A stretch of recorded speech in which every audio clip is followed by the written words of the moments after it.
In this video, I'm going to show you a tool that will help you manipulate your survey data. It's called PivotTables, and it's available in Microsoft Excel. Google Sheets also has its own form of pivot tables, but unfortunately, it's not nearly as robust as the one in Microsoft Excel. So I really recommend you using Microsoft Excel to analyze your data if at all possible. So anyway, let's go and get started.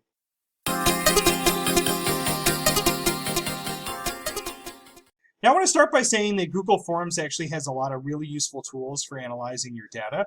So I'm going to start by showing you that stuff and then show you some of the more fancy things that you can do with Microsoft Excel. So this is my famous zombie apocalypse survey. I'm actually going to post this for you guys to take it if you choose. It says I only have 100 responses here, but I've actually been giving this survey out for probably 5 or 6 years now, and I have about 351 responses collected at this point, right? And so if you go ahead and scroll down, you'll see the questions I'm asking here. They're things like, what gender you are, your class rank, and that sort of thing. And then the fun part about the survey is you got questions like, I am physically fit for my age, I feel comfortably firing a gun, I would shoot my fellow students in the leg to buy myself time when being chased by zombies. Strongly agree, strongly disagree. So it's a kind of fun survey, and I usually use it so we can practice using pivot tables together as a class, right? So if you look at the responses category, right, you see it says I have like 99 responses or whatever, right? You see predominantly the responses are male, and the reason for that is because I teach so many technical communication and engineering classes at this point, so the numbers have gotten skewed in some respects, right? And then you could go through and you can look at answers to different questions and that sort of stuff. Now, one thing I implore you not to do is to cut and paste these pie graphs into your papers. These are extremely unattractive graphs. They're good for looking at the data at a quick glance, but you'd be much better off like using like a table or a bar graph or something like that for looking at the data, right? So I really encourage you not to use these graphs here. This is merely to look at what you got and get a basic sense of the answers people have to various questions. So if you go and scroll up here, you're going to see this little button right here, right? And so you can click on that to view it in Sheets. And there's also these 3 dots here, and you can download the responses in CSV format, which allow you to open it up in Excel. So why don't you guys go ahead and do that, and so you have that information available to you in Excel, right? So I'm going to go ahead and close out of here, so you saw what that looks like. And I'm going to go ahead and show you what you can do with Excel here, right? So I got this open in Excel. This is my zombie apocalypse survey. And as you scroll down, let's see how many I got. I got 346 responses altogether at this point, or 345. So that's kind of neat, right? I almost could start looking at like statistical significance of various things and stuff like that. All right. So anyway, what I'm going to do is to analyze the data, I'm going to go and click on this and like highlight everything, right, to the very top. And then I'm going to go to Insert and go to Pivot Table, right? And that's going to give me access to the Pivot Table field, right? So let me go ahead and open this up. I'm going to put it in a new worksheet to make it a little easier to work with, right? And so here we go. This is the Pivot Table UI, basically, right? And just keep in mind that if you got a Macintosh, it looks a little different. It does the same things, but some of the menu spots for things is a little bit different. And so it may take a little time to sort of fill around with stuff. So I'm going to go ahead and start with the basic analytic, most basic analytic tasks, right?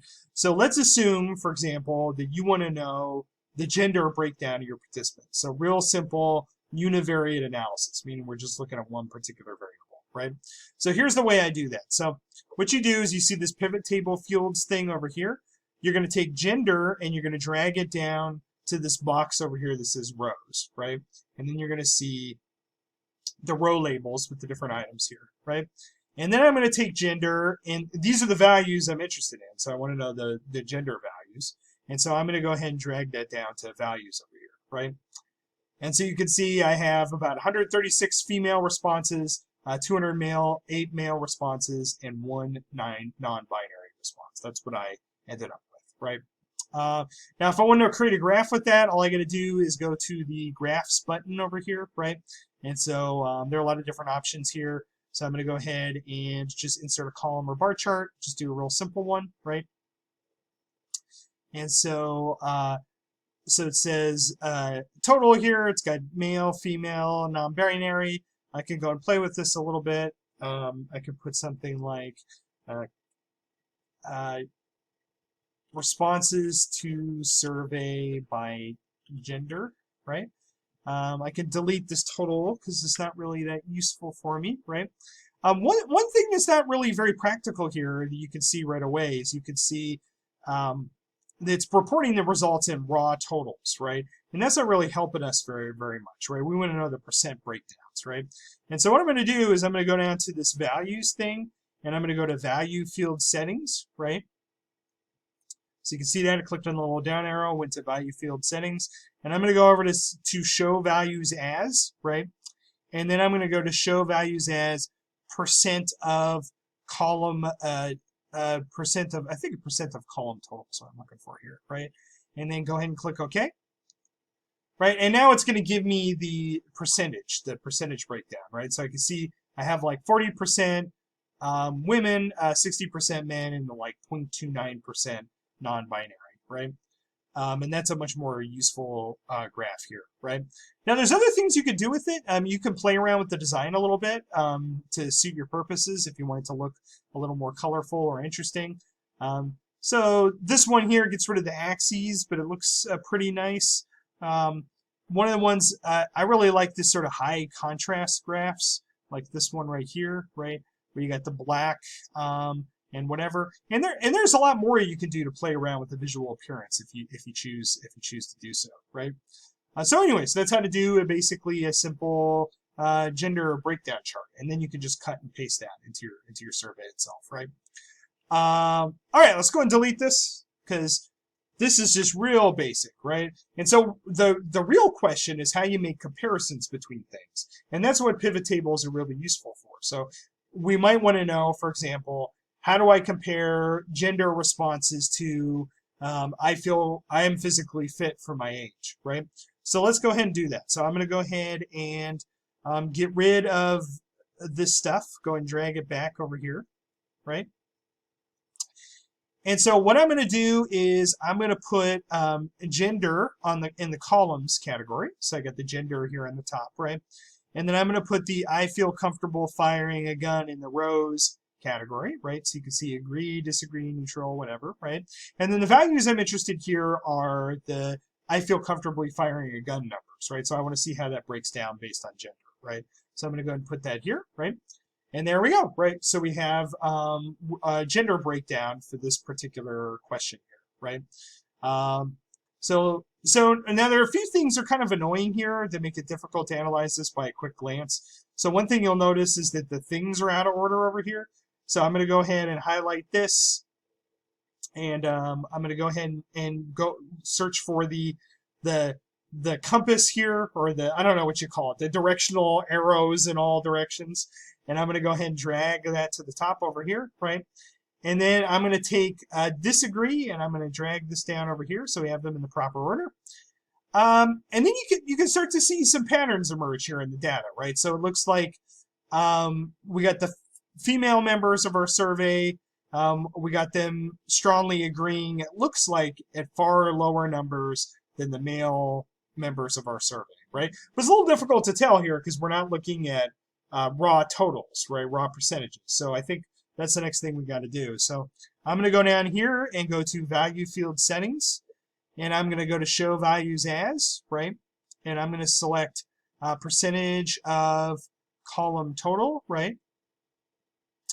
And so now we can start to see this trend a little more clearly here. And you can definitely see there's something going on here, right? So the female responses seem to be much lower on this particular question, right? And then those non-binary folk, they're really confident in their physical abilities, right? So anyway, so what we're going to do is, so we've got the percentages now. We can see there's some sort of trend that's worth noticing here, right? And so now I'm going to go ahead and create a graph. So let me go ahead and do this. And I'm going to go ahead and insert a bar graph like I did before, right? All right, so you can see male, female, non-binary, sort of clearly spelled out here. Now, what I'm going to do here is I want to play around with the colors a little bit, see if I can remember how to do this. Because one thing you'll notice, hold on a second. One thing you'll notice here is that that the male and the female are orange and green, right? So that's not necessarily the most helpful strategy to use here. Oh, it looks like you can change this. I know there's a way to change the actual color itself here too. See if I can select just the, oh, I remember how to do it. You select here, right? And so we're going to go ahead and fill, and I'm going to change this to, I don't know, like a blue, right? And then I don't want to get too stereotypical, so I'm going to fill this and change this to like maybe a reddish color, right? And then we'll take a non-binary and we will put it, we want it to be colorful somewhat, so we'll put it like a purple or something like that, right? And then we'll sort of divide things up that way, right? And then we're going to go ahead and play around with the format a little bit. So let's go ahead and go over to design. Not sure if I really like this one, so I'm going to go ahead and scroll down, see what other options there are. Maybe this one here. Let's go to quick layout. I want to have a title here, right? No, I definitely not. There we go. That one looks really good, right? And then chart title, comfort firing a gun by gender, right? And oh, and then it changed our colors again. Those people, and you know, you can continue to play around with the colors in the way that you choose to do so, right? So that's the basics, right? That's how to use pivot tables to analyze your data. And one thing you want to do is you want to look for comparisons, right? So you want to go into your data itself and look at, is there differences between men and women? Is there differences between different income categories, right? And the reason to do that is because, once again, you're trying to narrow down your target market, right? You want to figure out exactly who's interested in your product and why, right? So the further you can break it down, the further you can use your survey to narrow who might be interested in your product, the more effective, in the end, your survey is going to be.